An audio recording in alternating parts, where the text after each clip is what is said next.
Ayodhya Lok Sabha seat जिसको कहा जाता है कि बहुत यहाँ पर टक्कर की लड़ाई है, जहाँ एक तरफ लल्लू सिंह जी हैं, 2 बार सांसद रह चुके हैं और तीसरी बार उनको सांसदी का टिकट दिया गया है। वहीं वरिष्ठ नेताओं में 9 बार विधायक रहे और 6 बार कैबिनेट मंत्री रहे अवधेश प्रसाद जी, जिनको इंडिया गठबंधन से उनको टिकट दिया गया है। समाजवादी पार्टी के बहुत ही पुराने, बहुत ही वरिष्ठ नेता माने जाते हैं। और दोनों को अगर कहा जाए, दोनों कैंडिडेट अपने में माने जाने जनता के बीच लोकप्रिय नेता है। अब देखना ये है कि लोकसभा का चुनाव अयोध्या के लिए कितना माना जाएगा कि कितने दोनों में टक्कर होगी और किस तरह की लड़ाई होगी, क्योंकि जैसा मैं बताऊंगा कि दोनों नेता जो हैं जनता के बिल्कुल करीब रहते हैं। इन दोनों नेताओं को ज़मीनी नेता कहा जाता है, जो हमेशा जनता के बीच जुड़े रहते हैं।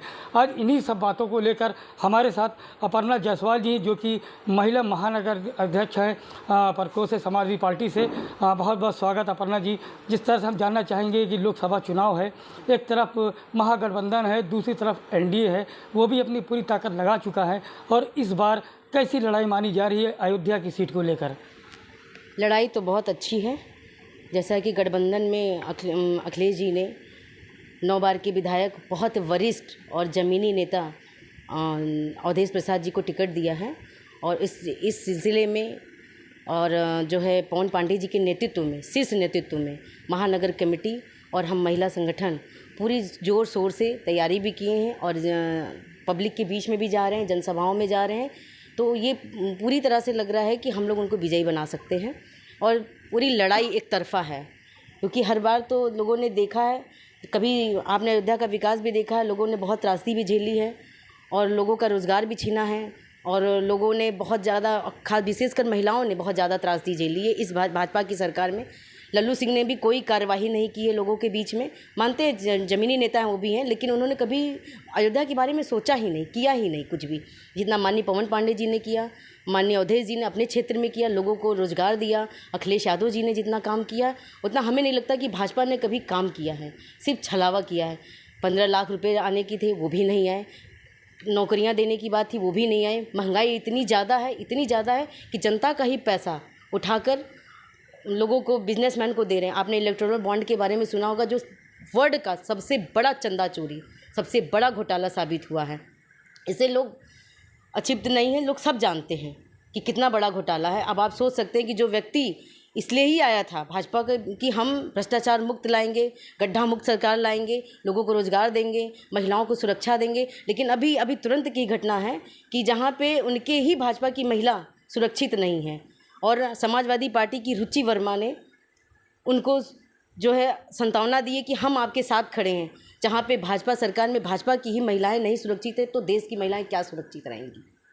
आप जिस तरह से प्रदेश सरकार है और केंद्र में भी इनकी सरकार है, सबका कहना है कि डबल इंजन की सरकार, तो मतलब कानून व्यवस्था की अगर बात की, अब एक महिला आप हैं, क्या कहेंगे किस तरह की कानून व्यवस्था अपने देश में है इस वक्त? कानून व्यवस्था की धज्जियाँ उड़ी हुई हैं भैया।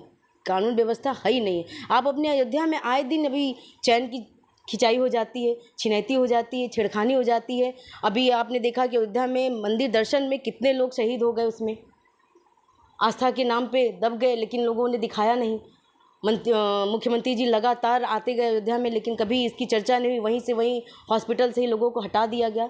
तो ये आप खुद जान सकते हैं, आप तो खुद पत्रकार हो। पत्रकार कभी नहीं दिखाते, जो गोदी मीडिया है, जो उनके गोद में बैठे हुए हैं, वो कभी इस बारे में चर्चा ही नहीं करते। ना महिलाओं के विषय में चर्चा, ना अयोध्या में जो त्रासदी हो रही। अभी आपने देखा, एक आंधी आई, हल्की सी आंधी आई, एयरपोर्ट की छत उड़ गई। अब आप विकास सोच सकते हैं और महिलाओं की सुरक्षा के बारे में सोच सकते हैं। जहां आपकी बीजेपी की महिलाएं नहीं सुरक्षित है, जो कार्यकर्ता हैं वहाँ पे, तो हम कहाँ सोच सकते हैं कि हम सुरक्षित हैं? हम महिलाएं यूपी में क्या, पूरे भारत में सुरक्षित नहीं इस टाइम बीजेपी सरकार में।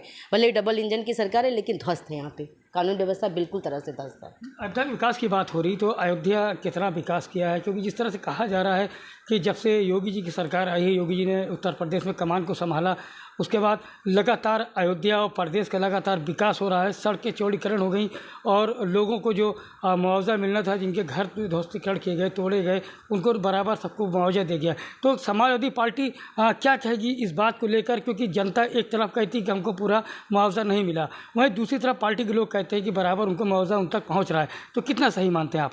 झूठ बोल रही है पार्टी। आप तो पत्रकार हैं, आप जन जन तक पहुंच सकते हैं, पता कर सकते हैं कि मिला है कि नहीं मिला है। और सिर्फ सड़कों का, जो चौड़ी सड़कें हैं जहाँ पे उनके लाल मखमली टाट बिछा के मंत्रियों को, विधायकों को लाया जा सके, बस वहीं पे चौड़ीकरण है। गलियों की हालत देख लीजिए, खस्ता है। लोग अभी समझिए कूड़े और कचरे में ज़िंदगी गुजार रहे। विकास तब होता है, अयोध्या, अब तो फैज़ाबाद अयोध्या एक हो गया है। आप गलियों में निकलिए, गलियों का विकास करिए, तब सही मायने में अयोध्या का विकास होगा। सिर्फ सड़कें चौड़ी करने से, लोगों का रोज़गार छीनने से विकास नहीं होता है। विकास सही मायने में करना है तो पहले गलियों का विकास करें। जिस तरह से उज्ज्वला योजना, फ्री राशन, ये इस तरह की जो योजनाएं सरकार ने दी है, क्या लगता है क्या जनता के लिए ये फ़ायदेमंद है, या कहीं ना कहीं इसी के नाम पर इसकी वसूली की जा सकती है? वसूली तो वैसे ही करते आ रहे हैं। आप समझिए, इलेक्टोरल बॉन्ड लिया है उन्होंने, जिस दवा कंपनी से इलेक्टोरल बॉन्ड लेके चंदा लिया हुआ है, वो दवा कंपनी हमको सस्ते में दवा देगी? कभी नहीं देगी। और रही बात उज्ज्वला योजना की तो तब तक सब्सिडी लेते रहे जब तक कि उनकी सब्सिडी पूरी कम आ ना जाए, जितने में उज्ज्वला योजना आती है। उसके बाद आज भी उन्होंने अब थोड़ा बहुत दिया, लेकिन कोई विशेष महत्व नहीं। लोग अपने सिलेंडर को वापस भेजते कि बड़े बड़े घरों में कि आप अपना सिलेंडर ले लीजिए, आप चलाइए, मेरी हैसियत नहीं कि हम इसको भरा सके। 5 किलो राशन से किसी का महीने भर खर्च नहीं चलता। 5 किलो राशन दे के आपने लोगों को अपाहिज बना दिया और रोज़गार नहीं दिया। 5 किलो से आप जाइए, जिसके पास 5 किलो राशन जाता है उनसे पूछिए कि क्या आपका महीने भर का राशन आपका घर खर्च चल सकता है? वो आपको शायद उसका जवाब वही सही से देख सकती है कि कितने 5 किलो राशन में मेरा गुजारा होता है कि नहीं। इससे ज़्यादा हम और कुछ कहना नहीं चाहेंगे इसमें। जैसे कि 400 पार की बात हो रही है कि इस बार 400 पार, और आपका गठबंधन की बात को लेकर वो कह रहे हैं कि 40 पार करने तो बहुत बड़ी बात है। तो क्या लगता है कि 400 पार वो किस बिहाफ पे, किस दावे पे वो कह रहे हैं कि इस बार हमारी 400 के ऊपर सीट होगी? देखिए, बेईमानी की बात एक अलग है। वो 400 क्या 200 पार नहीं होंगे, और बेईमानी तो वो करते आए हैं। बेईमानी का कोई इंतहा नहीं। आपने चंडीगढ़ में भी देखा है किस तरह से मेयर सीट के लिए बेईमानी किया है। तो वो कुछ भी कह सकते हैं, और जब कहने पे किसी का टैक्स नहीं लगा हुआ, जीएसटी नहीं उस पर लगती, वो कुछ भी कहें। 400 पार तो इस बार वो नहीं जाएंगे, सिर्फ 200 के अंदर ही सिमट के रह जाएंगे। आप लिख लीजिए, आज का डेट लिख दीजिए और मेरे बारे में लिख लीजिए कि हाँ, हमने ये बात कही थी। भाजपा 200 के अंदर ही सिमट के रह जाएगी। देखिए, दिल्ली में मुख्यमंत्री की गिरफ्तारी ईडी के बहाने, इनकम टैक्स के बहाने, आईटी के बहाने, लगातार जब से चुनाव की घोषणा हुई लगातार गिरफ्तारियां चालू हो रही हैं और नोटिसें पहुंच रही हैं। तो क्या लगता है कहीं ना कहीं गठबंधन को लेकर भाजपा में डर समा गया है, या डर बैठ गया जो इस तरह के काम लगातार हो रहे हैं? जी बिल्कुल, डर समाया हुआ है। भाजपा बहुत बुरी तरह से डरी हुई है। और अमित शाह जी का तो एक प्रचलन है, एक हाथ में ईडी लेके चलते हैं और एक हाथ में ब्रीफकेस लेके चलते हैं। वो जहाँ पे लोग खरीदना होता है वहाँ पैसे से खरीदते हैं, और जहाँ लोग नहीं बिकते वहाँ ईडी का डर दिखाते हैं। ताज़ा नमूना है, आप देख लीजिए। केजरीवाल जी के पास कोई ऐसी चीज़ें नहीं, कोई दलील नहीं है, लेकिन फिर भी फर्जी में केजरीवाल जी को बंद रखा है, सिसोदिया जी को बंद रखा है, संजय सिंह को बंद रखा है। सबके पास ये दौड़ते रहते हैं, लेकिन जब बात नहीं बनती तो उनको जेल में डाल देते हैं, उनकी बेल भी नहीं होने देते हैं। भाई, उनकी शासन सत्ता है तो कुछ भी कर सकते हैं। मुख्तार अंसारी जी की जिस तरह से आपने देखा ही किस तरह से टीवी चैनल पे हर जगह दिखाया जा रहा है, तो उस मामले को कितना आप सही मानते हैं? क्या उनके हार्ट से उनका देहांत हुआ, या मामला कुछ और था इसमें? देखिए, पुलिस कस्टडी में अगर किसी की मौत होती है या हत्या होती है तो इसकी पूरी जिम्मेदारी शासन और प्रशासन की होती है। उन्होंने, मुख्तार अंसारी जी ने अपने प्रार्थना पत्र में लिखा था कि मुझे डर है, तो उनकी सुरक्षा बढ़ानी चाहिए थी ना। तो ये तो संदेह अपने आप उत्पन्न हो जाता है कि जो व्यक्ति प्रार्थना पत्र में लिख रहा है कि मुझे डर है कि मुझे मारा जा सकता है, जहर दे के मारा जा सकता है, तो ये तो अब पब्लिक खुद देख रही है कि सरकार ने क्या किया क्या नहीं किया है। तो और जिसके जनाजे में इतनी भीड़, लाखों की भीड़, तो वो व्यक्ति तो गलत तो कहीं से नहीं हो सकता। हाँ, फिर भी चलिए मानते हैं कि जो लोग क्राइम करते हैं तो क्राइम की इतनी बड़ी सज़ा नहीं होती है, और क्राइम की अगर सज़ा दी है तो और भी लोग क्राइम के लिस्ट में हैं। तो किसी चुनिंदा लोगों को लेकर सिर्फ क्राइम का ढिढोरा पीटना कि हमने इनको ख़त्म कर दिया, इनको ख़त्म कर दिया, तो ये गलत है।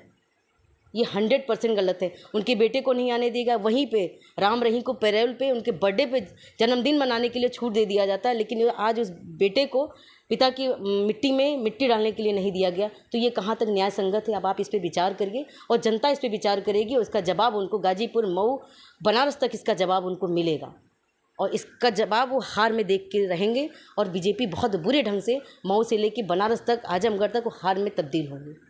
लोकसभा चुनाव को लेकर आपके कैंडिडेट अभी अवधेश प्रसाद जी हैं, उनको लेकर महिला प्रकोष्ठ या महानगर अध्यक्ष की क्या तैयारियां हैं?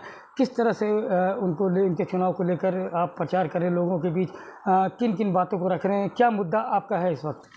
यह मुद्दा महिलाओं को लेके है कि आप राशन से भ्रमित ना हो, आप अपनी शिक्षा, स्वास्थ्य और रोज़गार के बारे में करिए, उसके बारे में सोचिए, क्योंकि माँ ही और बेटियां ही घर को चलाती हैं और वो अपने बच्चे को अपने पैसे से कम करके, अपने गृहस्थी में कम करके अपने पति का घर चलाती है, अपने बच्चे को पढ़ने के लिए भेजती। ये सब बातें लेके हम महिलाओं के बीच, और महिलाएं जागरूक हो रही हैं। पहले महिलाएं थीं जो नहीं सोचती थी, लेकिन अब व्हाट्सएप यूनिवर्सिटी जो ज्ञान थी, गलत ज्ञान थी, अब उसके बारे में भी लोग जानने लगे। अब लोगों को ये लगता है कि हाँ, मेरे बच्चों का भविष्य खतरे में है। पेपर मेरे बच्चे देते हैं, वो माँ जो सुबह उठ के अपने बच्चों के लिए टिफ़िन तैयार करती है और बच्चे को भेजती है कि जाओ तुम पेपर देकर, कहाँ से पैसे इकट्ठा करती है, अपने बच्चे के लिए पेपर के फॉर्म भराती है, भेजती है कि भाई, और पेपर लीक हो जाता है तो सबसे ज़्यादा माँ और बेटियाँ आहत होती हैं जो अपने घर को चलाती हैं। तो माँ और बेटियाँ और युवा बहुत अच्छी तरह से जागरूक हो चुके हैं और वो परिवर्तन जरूर करेंगे और गठबंधन को इस बार वो जिताएंगे। देखिए मैडम, आप एक गृहस्थ महिला भी हैं, महंगाई चरम सीमा पे है और रोज़गार को लेकर सड़कों पर युवा उतर रहे हैं। क्या लगता है अगर गठबंधन की सरकार आती है तो क्या इन सारे मुद्दों को लेकर, इन सारे मसलों को लेकर क्या आपकी सरकार काम करेगी? जी बिल्कुल, हमारी सरकार तब भी, जब मैनिफेस्टो दिया गया था, अखिलेश यादव जी विधानसभा का चुनाव था, तो उन्होंने अपने मैनिफेस्टो में दिया था कि युवाओं को रोज़गार मिलेगा, महंगाई भी कम होगी, मगर महंगाई थोड़ी धीरे धीरे कम होगी, लेकिन और सब जो योजनाएं, महिलाओं को जितनी योजनाएं मिलती थी सब वो शुरू हो जाएंगी। जितनी और शिक्षा पे था, स्वास्थ्य पे था, आपने देखा है खुद फैज़ाबाद में ही, ज़्यादा दूर जाने की ज़रूरत नहीं, फैज़ाबाद में ही अखिलेश यादव जी ने हॉस्पिटल दिया था और माननीय पवन पांडे जी ने 2-2 पुल बनवा के दिया था, रोज़गार भी दिया था लोगों को। लेकिन लोगों को नहीं समझ में आया, लोगों को अब लोगों को समझ में आता है कि हाँ, वो सरकार अच्छी थी और आने वाली सरकार भी अच्छी। गठबंधन में ही अब लोग अपना भविष्य ढूंढ रहे हैं और लोग अब विजयी बनाएंगे और भारी मतों से वोट देकर उनको विजयी बनाकर अपना भविष्य सुरक्षित करेंगे लोग। मैडम, आखिरी सवाल है, जिस तरह से राम मंदिर बीजेपी का हमेशा मुद्दा रहा, अब तो राम मंदिर भी तैयार हो गया और लाखों की संख्या में लोग आ रहे हैं, दर्शन पूजन कर रहे हैं। क्या लगता है इसका बेनिफिट, इसका फ़ायदा बीजेपी उठाएगी? भैया, जितना उठाना था उन्होंने उठा लिया। अब जनता जागरूक हो चुकी है। जनता जानती है कि मंदिर या मस्जिद खाने को नहीं देता है, वो अपने स्वास्थ्य और शिक्षा के लिए, रोजगार के लिए तटस्थ है और उसी पे वो अपना वोट करेगी। मंदिर का मामला एक अलग मामला है, आस्था पे कोई छेड़खानी नहीं। आस्था सबके लिए, हर दिल में राम बसते हैं, हर रोम में राम राम बसते हैं, तो इस पे कुछ नहीं। लेकिन अब जनता अपने भविष्य की भी चिंता करेगी। मंदिर अपने आस्था की विषय है, लोग अपना दर्शन करते हैं, लेकिन वोट करते समय वो अपने भविष्य को जरूर देखेंगे और उसी पे वोट करेंगे।